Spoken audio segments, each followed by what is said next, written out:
Buenas tardes a todos. Vamos a continuar con el siguiente panel.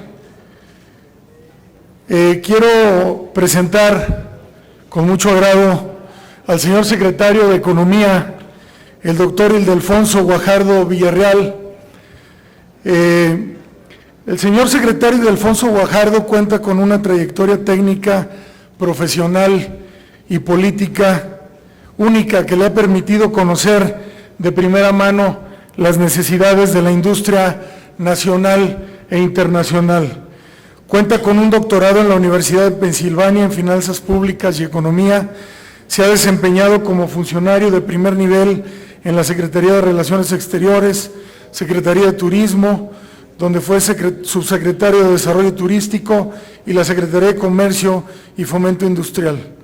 Asimismo, ha sido diputado federal del Estado de Nuevo León, y todo esto le ha permitido tener una visión integral y global de la economía de nuestro país. Como ustedes saben, desde el sector industrial tenemos muchos años hablando de política industrial. Hoy podemos decir que desde el Gobierno de la República se está realmente impulsando una nueva política industrial, por lo cual reconocemos al señor secretario de Economía, y además, sabiendo que hoy está un poco indispuesto de su voz, aún así está aquí con nosotros, así que doble agradecimiento, señor secretario. Y bueno, vamos a recibirlo, por favor, con un fuerte aplauso.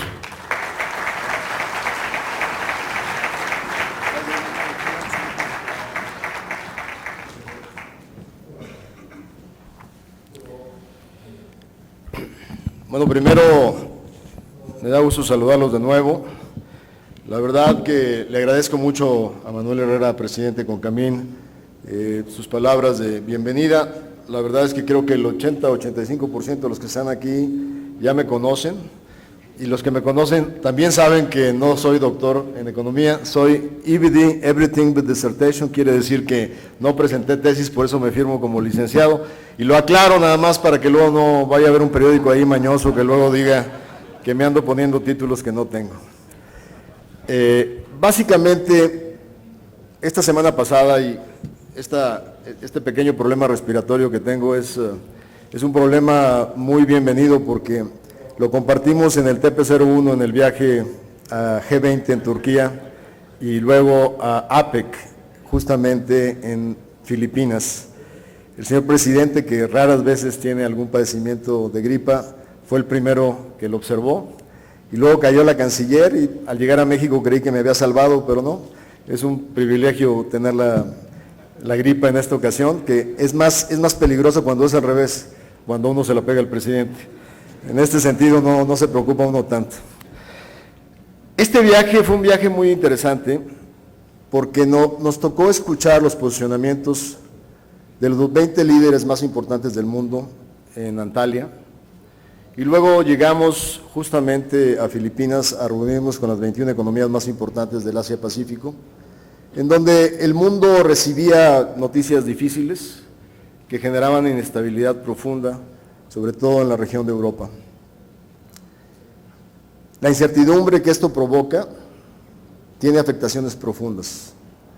Los acontecimientos posteriores con lo que pasó en Turquía han impactado el comercio entre Turquía y Rusia, y esto, si bien están ustedes en el confort de estar lejos de México, y como me dirían mis amigos yucatecos, si las cosas se ponen difíciles nos vamos a Mérida, ese refugio que nos sentimos los mexicanos como natural, no lo debemos de tomar por dado. Creo que aún y los impactos económicos, los movimientos de oportunidades, cómo cambia la dinámica de la geografía del intercambio, va a reflejar un mapa distinto al cual nos tenemos que enfrentar. Y si yo pudiera definir de los discursos de los presidentes, aparte de resaltar la inestabilidad de los mercados, la caída de los precios del petróleo, la inseguridad, hubo dos palabras que fueron comunes en todos los discursos y que hoy forman parte fundamentalmente de las estrategias programáticas de la mayor parte de los gobiernos.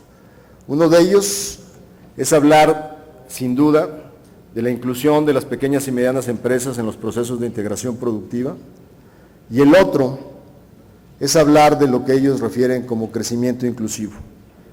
Cualquier estrategia que desarrollemos conjuntamente para crecer, para impulsar a la industria, solo tiene sentido si es una estrategia que realmente es amplia e incluye a todos los actores económicos dentro de este proceso. Y en ese contexto de APEC, coordinamos la reunión de los 12 líderes de la negociación del Tratado del Pacífico, del TPP, en donde atestiguaron lo que los ministros hicimos como cierre de negociaciones el 5 de octubre de este año. Y una de las cosas más interesantes a partir de esta dinámica, en donde fuimos acompañados permanentemente por Concamín, como lo dije ayer en la inauguración, y en donde reconozco profundamente la presencia de todos los sectores productivos. En este cuarto hay gentes que nos acompañaron a todas y cada una de las reuniones de negociación, donde tuvimos la oportunidad de no llegar a la mesa sin antes haber compartido la estrategia y haber definido en el mejor interés del sector productivo mexicano el posicionamiento.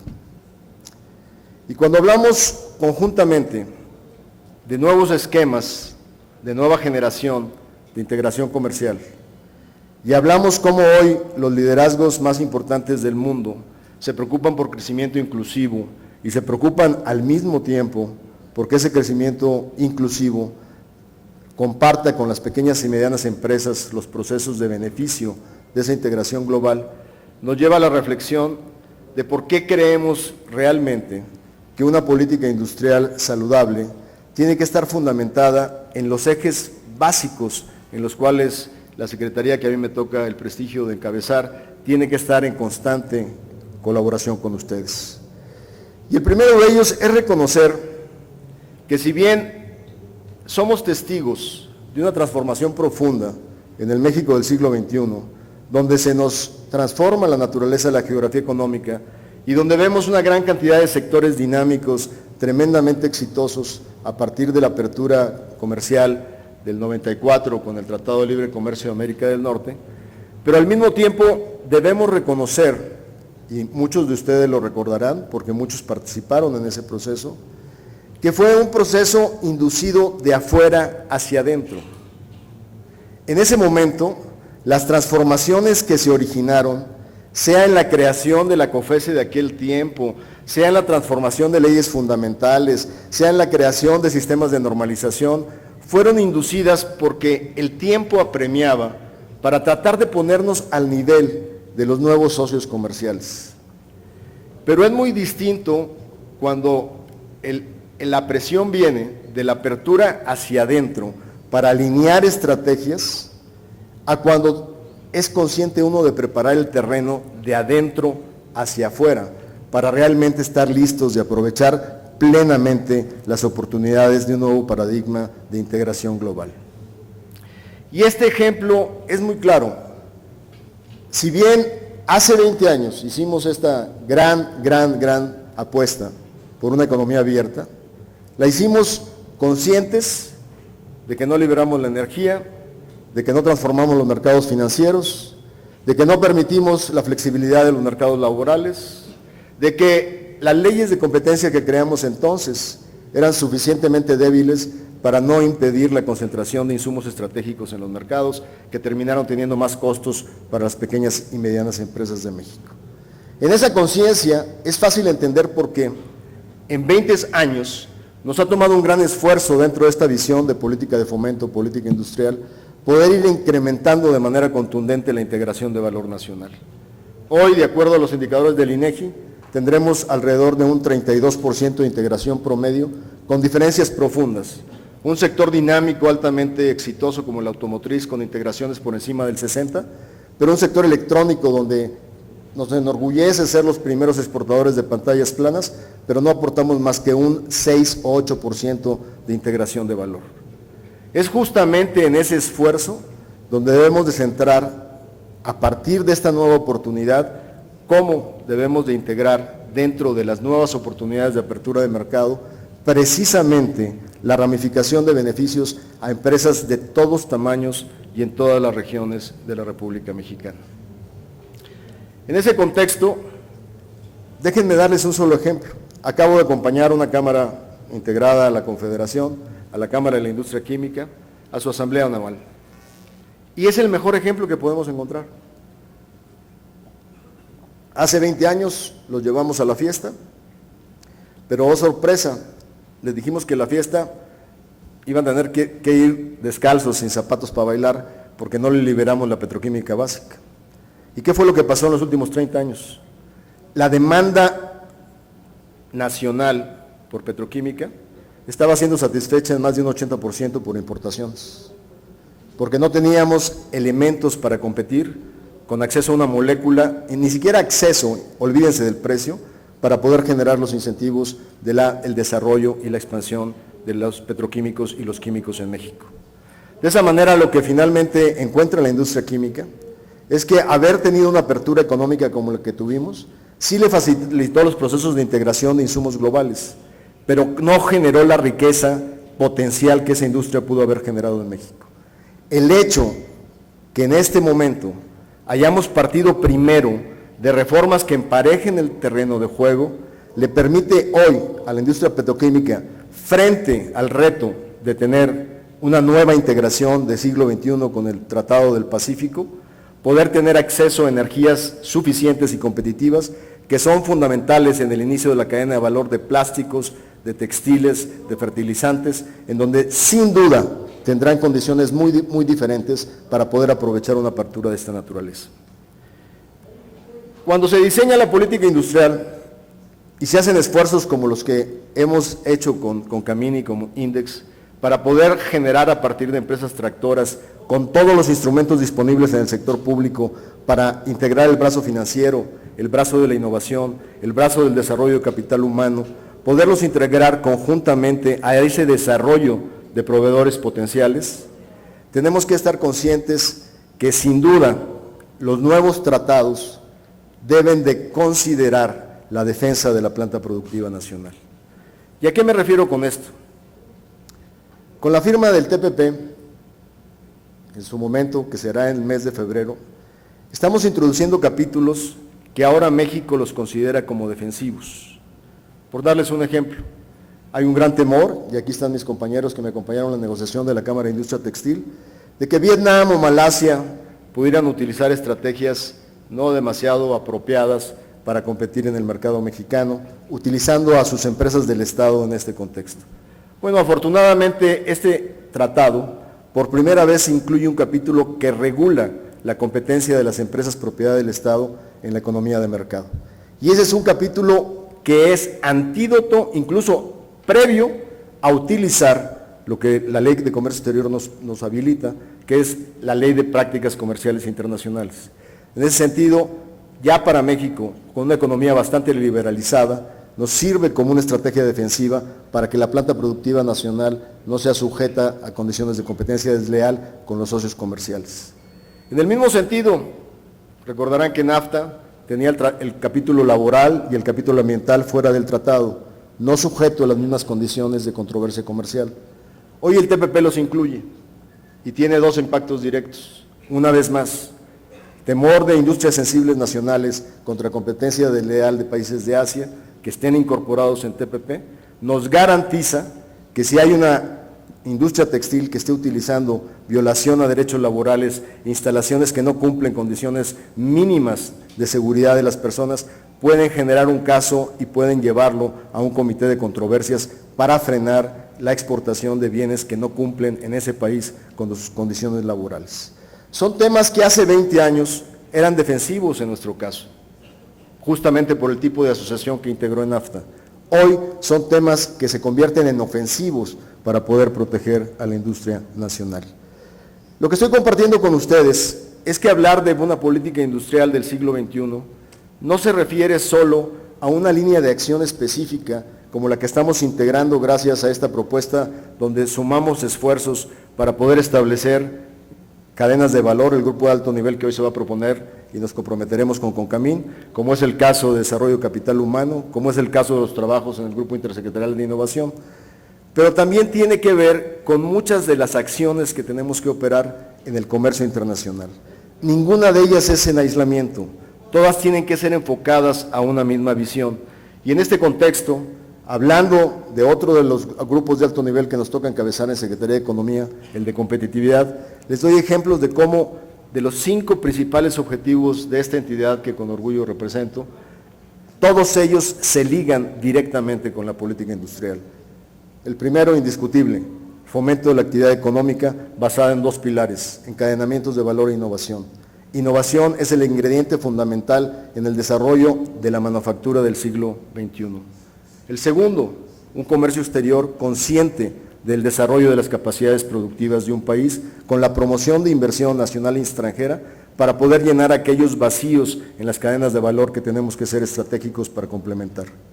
El tercero, incorporar a las pymes en las cadenas de valor y el emprendedurismo. Y en ese tercero, lo que se hizo hacia el interior del sector, es decir, INADEM, que es nuestro brazo de apoyo de un fondo directo. Me parece fundamental apoyar a los emprendedores y a las pequeñas y medianas, pero alineémoslos con la política nacional de integración de valor de cadenas productivas, de tal manera que a partir de las próximas reglas de operación, en algunas de las convocatorias, vamos a dar un bono de 15 puntos en la calificación a aquellos proyectos de pymes que sean integrantes de cadenas de valor en el esquema de estrategia de desarrollo industrial establecido. El cuarto elemento, que es el de mejoramiento del ambiente de negocios. No hay un elemento más importante para la competitividad. Quienes conocen el Código de Comercio, conocen el galimatías que representa, y el registro público de comercio era la herramienta más atrasada desde el punto de vista tecnológico. Hoy estamos ya lanzando en una buena cantidad de estados de la República el nuevo sistema SIGER, para que ustedes puedan hacer todos los trámites de asambleas, de cambios, de modificaciones virtualmente y puedan accesar en cualquier parte del mundo a documentos fundamentales para el conocimiento empresarial. Ayer se aprobó en comisiones conjuntas una iniciativa del Legislativo promovida por el Ejecutivo en nivel de conversación con senadores de la República de los 3 principales partidos, para por primera vez en México crear sociedades simplificadas. ¿Qué quiere decir esto? Que cualquier empresa con ventas menores a 5 millones de pesos no tiene que ir físicamente ante un fedatario público, sino por vía electrónica se puede dar de alta y en automático poder registrar todas sus acciones y transacciones comerciales sin necesidad de pisar una agencia pública. El único requisito es que no estén en una área de negocios que sea vulnerable por condiciones ambientales o de seguridad, pero tratar de facilitar al máximo la incorporación de emprendedores en este proceso. El ambiente de negocios es fundamental y en el mismo se incluye el tema de seguridad. Es un elemento fundamental y la Secretaría trabaja todos los días con sectores específicos para poder atacar problemas puntuales de seguridad y de ataques contra el patrimonio de la capacidad industrial. Lo hemos hecho en conjunto con la minería, lo hemos hecho en conjunto con la petroquímica, lo estamos haciendo con los autoparteros de Celaya, con un problema puntual en el libramiento ferroviario que es necesario en esta ciudad, y es un elemento donde no hay garantía, la certeza jurídica de la propiedad y de las personas, evidentemente no hay estrategia que logre funcionar. Y finalmente, la quinta vertiente, que tiene que ver con competencia económica.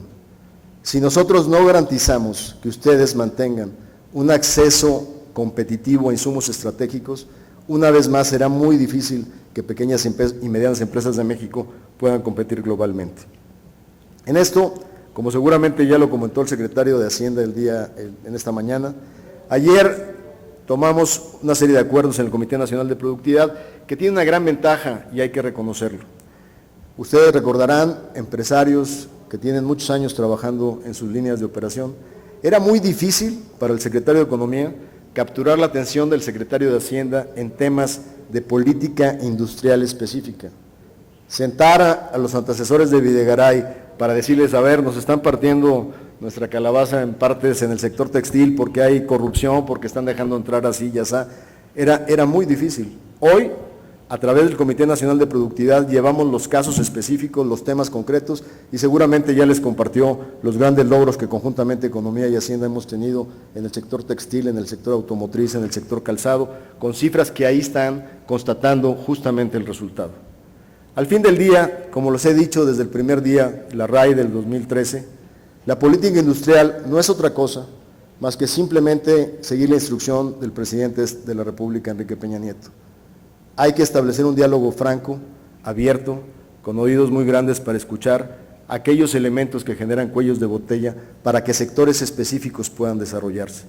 Y uno a uno, nosotros tenemos ya 30 acuerdos, poder diseñar un conjunto de políticas públicas para potencializar su crecimiento en el mediano y en el largo plazo, siempre y cuando los intereses de uno no acaparen y dañen el interés colectivo. Y a eso me refiero, que hay que hacer las agendas públicas en beneficio de todos. Por ello también agradezco mucho a la CONCAMIN habernos facilitado el proceso de consulta antes de la definición arancelaria en apoyo a la industria textil, porque nos interesaba escucharlos a todos. La Secretaría de Economía no puede atender exclusivamente el interés de un solo sector sin ver los efectos transversales que tendría sobre todas las cadenas de valor. Es nuestra responsabilidad y agradecemos a esta Cámara haber facilitado los procesos de consulta, y eso nos permitió tener claridad en que la protección vendría solo la base de la columna del acero: placa, planchón, lámina rodeada en frío, caliente y alambrón. Porque haber impactado varilla, haber impactado tubo, haber impactado perfiles largos, tenía efectos en la industria de la construcción, tendría efectos en los proyectos de generación de energía a través de los gasoductos, y por lo tanto no tendríamos definitivamente un tema que pudiera ser contenido del impacto de esto a la eficiencia integral de la economía. Yo creo que esta Cámara juega un papel fundamental y agradecemos muchísimo el diálogo que específicamente tenemos a nivel sectorial con cada uno de ustedes. Muchas gracias, y el resto del tiempo, si gustan, cualquier pregunta que sea necesaria.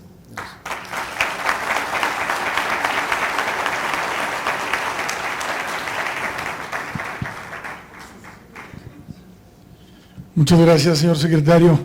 Tenemos ya varias preguntas. La primera es, ¿cómo podemos hacer para que el convenio de prácticas comerciales con ANTAD se siga aplicando y se venza el temor de represalias a los proveedores? Esa es una. La segunda es, ¿cuáles son las medidas que se pueden tomar para proteger al industrial de fraudes, contrabando y corrupción aduanera al importar productos del extranjero? Y vamos por otra. El libre comercio es vital para México, pero hay países que no cumplen con las normas de la OMC o tienen barreras no arancelarias, además de ser trianguladores. ¿Cómo podemos los industriales tener tranquilidad de que los acuerdos que se están o que se firmen con algunos países no sean nocivos para México? En el caso del convenio de buenas prácticas comerciales, en la última versión, que fueron actores fundamentales la CONCAMIN con México y varias representantes del sector productivo, logramos establecer un convenio que tiene muchísimo más elementos para hacerse efectivo. En ese sentido, creo que es cuestión de llevar los casos específicos. Ya la Secretaría de Economía toma un papel muchísimo más de ejecutor del convenio para poderlo hacer cumplible o ejecutable.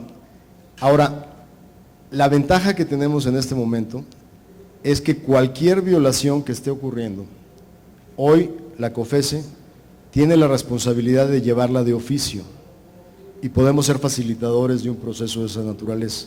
Entonces, los invito a que, si se siguen enfrentando con prácticas desleales a los productores nacionales en el sistema de comercialización, hay una unidad dentro de la Subsecretaría de Rocío Ruiz, que es la Unidad de Competencia Económica, que si bien la COFECE como órgano autónomo toma sus decisiones, la ley nos da como privilegio el poder hacer solicitudes prioritarias de investigación cuando tenemos los elementos fundados de hacerlo.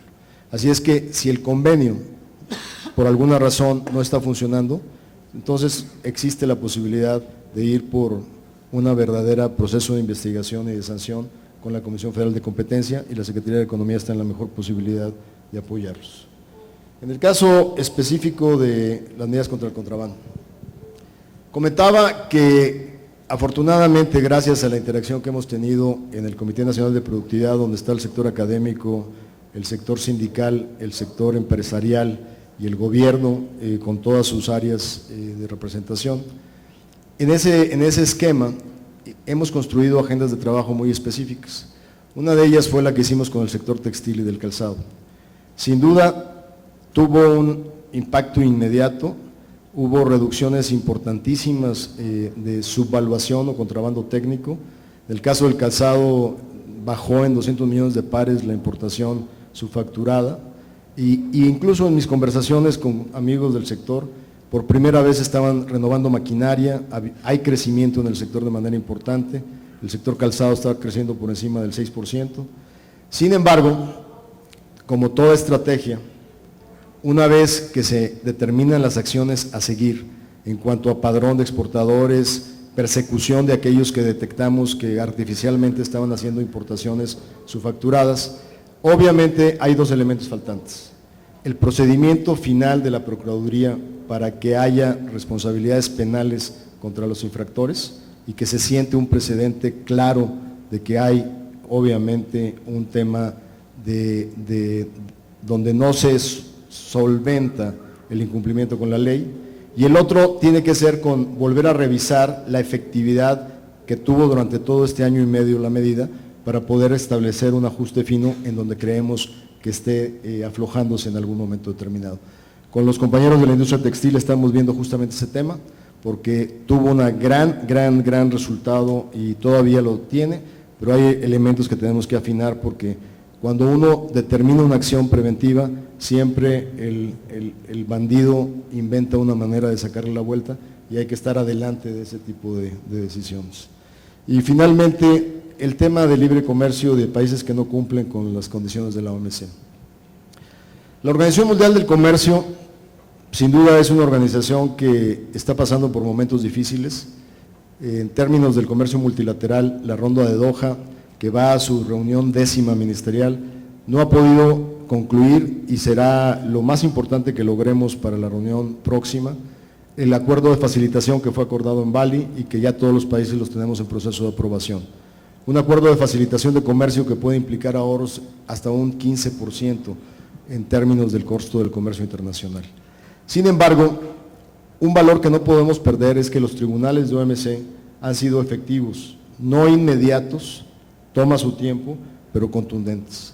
En lo que va de esta administración, hemos ganado en forma definitiva CUL contra Estados Unidos, donde solicitamos una reparación de daño por $700 millones y nos acaban de dar la razón en el procedimiento de atún por la práctica discriminatoria de Dolphin Safe que utilizan en las etiquetas americanas y que la verdad no refleja un concepto conservacionista real, mientras que las prácticas pesqueras mexicanas cumplen con eso y más. En ese sentido, la OMC sí funciona para controversias. En el caso específico de países que no cumplen con estas prácticas, la ley nos da posibilidades de defendernos. ¿Qué está pasando en el caso más emblemático, que es el caso del acero, que no es exclusivo de la presión que tiene en México, sino está ocurriendo en Europa, en Estados Unidos? Inglaterra acaba de cerrar 2 plantas y por eso nos pusimos a trabajar con la industria del acero de manera inmediata. Primero, por primera vez la unidad de prácticas se puso a trabajar horas extras y multiplicamos por 400 el número de acciones de impuestos contra subvaluación y dumping, y al mismo tiempo establecimos una serie de medidas para agilizar las preventivas, las imposiciones anticipadas. Prácticamente reducimos en 50% los tiempos para ejecución definitiva. Ahí también hemos solicitado que en importaciones temporales se conceden garantías para que luego no se haga el truco que las temporales se quedan en forma definitiva. O sea, hay instrumentos que nos da el comercio internacional, hay elementos que podemos utilizar dentro de este contexto y sin duda, como ocurrió en el caso del acero, dado que mucha de esta competencia es por devaluaciones, como el caso del rubro ruso, será necesario pensar en la posibilidad de un arancel temporal para una cantidad de productos específicos. O sea, hay elementos para hacerlo y sin duda la colaboración de la parte del SAT en materia aduanera es básica para poder seguir imponiendo la legalidad. Muchas gracias, secretario. Pasamos a otro bloque de preguntas de la Asociación Nacional de Aceites. ¿Cómo vamos a no perder competitividad ante los compromisos en materia de reducción de gases de invernadero? Bueno, como sabrá quien hace la pregunta, todavía hasta ayer, y aquí el presidente no me dejará mentir, había un diálogo en el Senado de la República con Camín y con todos los empresarios. El final de la película, a menos de que tengas noticias hoy, Manuel, no sabemos en dónde terminó el equilibrio, pero lo que sí sabemos es que definitivamente el tema del calentamiento global no es algo que podemos pasar trivialmente, es un tema real, pero también tenemos que estar conscientes de que cualquier imposición que México se autoimponga tiene que ser en condiciones competitivas con sus socios comerciales.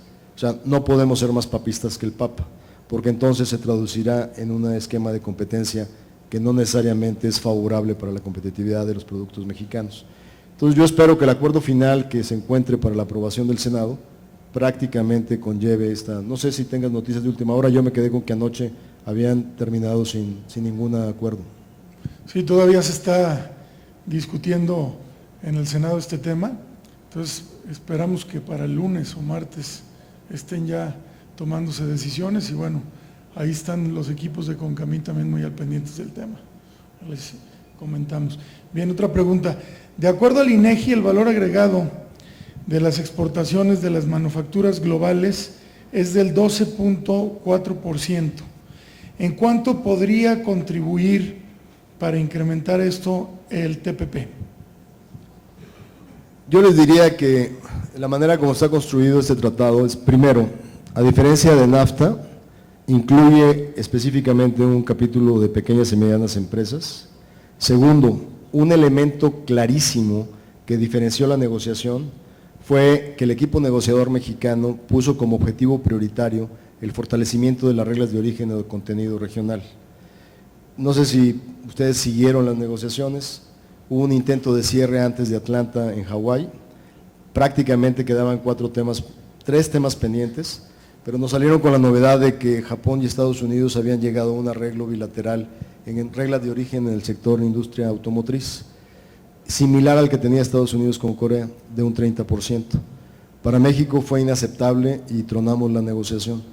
A partir de ahí, mi equipo, encabezado por el subsecretario y el jefe de negociación, Rosenzweig y Roberto, tuvieron 3 reuniones en Estados Unidos donde estuvieron muy duras, los japoneses no se querían mover, y finalmente los llevamos a una regla de integración que es compatible con la que tenemos en NAFTA de acuerdo a la metodología utilizada. Esta metodología es de un 45% de costo neto, NAFTA tiene un contenido de 62%, pero cuando hablas de costo neto no incluyes ni gastos en publicidad, distribución, comercialización, son fierros, tuercas, aceros específicos. Cuando comparas ambas metodologías prácticamente son comparables. El hecho que en textil hayamos peleado por una regla hilo hacia adelante, que en calzado hayamos pedido una integración mínima del 50% de valor, donde el top, la parte superior, tenga que ser producida en la región, donde en la manufactura de jugos o el procesamiento de jugos, las frutas tengan que ser de la región, toda esa negociación de integración favorece al encadenamiento justamente de valor en la región de América del Norte. Y ahí aprovecharía simplemente para decirles, frente al dilema de estar o no estar en TPP, déjenme darles 5 argumentos muy sencillos por qué México tenía que estar en TPP. Primero, muchos empresarios, cuando yo llegué a esta responsabilidad que me designó el presidente, me decían el famoso dicho aquel en inglés que if it's not broken, why fix it? O sea, ¿para qué nos movemos de algo que está tan padre y que nos va tan bien, que es el mercado de América del Norte? Y mi respuesta siempre fue, si no estamos en el tratado que va a definir las reglas del siglo XXI del comercio, alguien más va a agarrar la pluma y va a diseñar las reglas. Y ese acceso a mercado que hemos construido en América del Norte, nos lo van a arrebatar sin darnos oportunidad ni siquiera de agarrar la pluma. Entonces teníamos que estar adentro, escribiendo las reglas del nuevo juego en el comercio internacional. Segundo, en temas de integración de cadenas de valor. Sin duda, hay una integración de cadena de valor de América del Norte. América del Norte tiene la molécula más barata en materia de gas. México complementa con un buen bono demográfico y estamos avanzando el programa bilateral de investigación fortalecido por los recursos que el presidente le ha dado al CONACYT en investigación y desarrollo. Eso nos da sin duda una ventaja comparativa para seguir exportando cadenas de valor de Norteamérica hacia Asia. Tercero, México ha consolidado su estrategia en América del Norte y busca ahora una reducción de costos de transacción. Creamos Alianza Pacífico para poder mandar el mensaje de una América Latina moderna. Nos integramos a Europa hace 15 años y hoy propusimos la modernización del acuerdo que empezará el próximo año para poderlo poner al día con Canadá y Estados Unidos. Y la pata de esta mesa que estaba floja era Asia. Teníamos 46 países en 11 acuerdos, pero de todos ellos solo uno era el Japón, un continente que viene creciendo a tasas de más del 7%. México no podía seguir adelante sin estar consciente que esta posición estratégica que nos ha dado la geografía tenía que estar vinculada norte, sur, este y oeste de una manera estratégica. TPP nos da esa oportunidad, nos incluye 6 mercados adicionales que solo en el sector automotriz es una demanda de 20,000 millones de dólares y donde nos da la oportunidad de modernizar algunos aspectos de NAFTA que hoy quedaban obsoletos, como el capítulo de comercio electrónico, cómo utilizar ofensivamente el capítulo de empresas del Estado, cómo incorporar el capítulo laboral y ambiental dentro del tratado. Y finalmente creo yo que esto, bajo un esquema de mejor competitividad a través de las reformas, nos da una plataforma de aprovechamiento integral, no solo en empresas grandes y mega empresas, sino en realmente empezar a intensificar la cadena de valor en este proceso. Muchas gracias, secretario. Una última pregunta. Con las reformas estructurales y los nuevos acuerdos comerciales, ¿qué perspectivas tenemos de crecimiento? El tema del crecimiento sin duda es un tema difícil en términos de que las variables que lo influyen no solo son en toma de decisiones de política pública estructurales, de política industrial de encadenamiento, sino también en variables financieras macro que ustedes comprenderán que tienen efectos en el corto plazo. Lo que haga la Fed en términos de tasa de interés automáticamente tiene una réplica en términos del comportamiento de la economía regional y de la economía mundial y los incentivos a crecimiento. Lo que sí puedo decir es que en este periodo de la parte estratégica del 2015, podemos confirmar que lo que está impulsando a la economía es el crecimiento interno, o sea, traemos un sector comercio reportado por ANTAD con tasas nominales superiores al 10%, ventas de autos nacionales que no se habían visto en los últimos años gracias al esfuerzo que hicimos en el acuerdo con la industria automotriz. O sea, todos esos elementos apuntan a que sí hay elementos potenciales que podemos explotar independientemente de los efectos nocivos que pueda tener el comportamiento de la economía internacional. Yo en lo personal soy optimista, creo que independientemente de que hoy una tasa alrededor del 2.5 que sea la más grande en América Latina, la más alta en América Latina, creo firmemente, por ver los flujos de inversión extranjera que estamos consolidando y los flujos de inversión nacional, que yo esperaría un 2016 con una tasa de crecimiento cercana al 3.5%. Como dicen los economistas, ceteris paribus, esperando que no ocurra una catástrofe que nos saque de esta proyección. Muchísimas gracias. Pues nuevamente agradecer al secretario de Economía el trabajo conjunto que estamos llevando la CONCAMIN y la Secretaría. La realidad es que hemos recibido mucha atención, un gran apoyo y sobre todo hemos construido un esquema de trabajo en conjunto para muchos temas, como ha sido el TPP, como fue el tema del acero y por supuesto este gran proyecto de nuestra gran alianza por una política industrial, donde con la Secretaría de Economía hemos estado trabajando en lo que ya ellos van muy avanzados para apoyar esta nueva política industrial. Así que, secretario, nuevamente el reconocimiento del sector industrial y agradecerte pues que estés aquí en la reunión anual de Industriales 2015. Muchas gracias. Solicitamos al secretario de Economía permanecer en el estrado, ya que a continuación Manuel Herrera Vega, presidente de la CONCAMIN, le hará entrega de un reconocimiento por su participación.